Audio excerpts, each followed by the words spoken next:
એક દી રાજકોટમાં એક ભાઈ મને કે અરે ધીરુભાઈ કે હું ચાહક છું તમારો આ બાજુમાં જરૂર બપોરનું ટાણું મારા હમ જમીન જાઓ.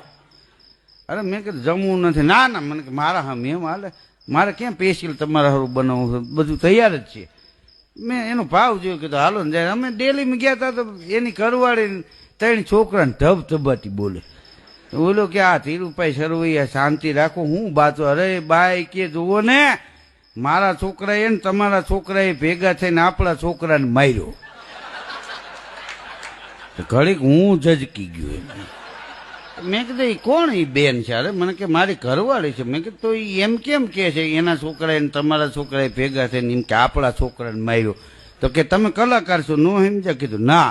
મને કે આ એક છોકરો મારે હતો અને મારી ઘરવાળી ગુજરી ગઈ. પછી મેં આ બીજું ઘર કર્યું ને તો એક ઈ ત્યાંથી જાંબુડિયા કલરનો લઈને આવી.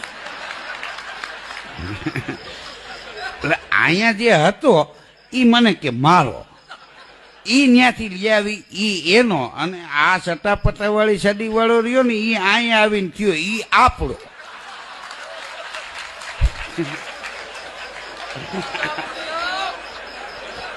મને કે આ વાળા વાળાને ભેગા થાય નો સમજે ભાઈ.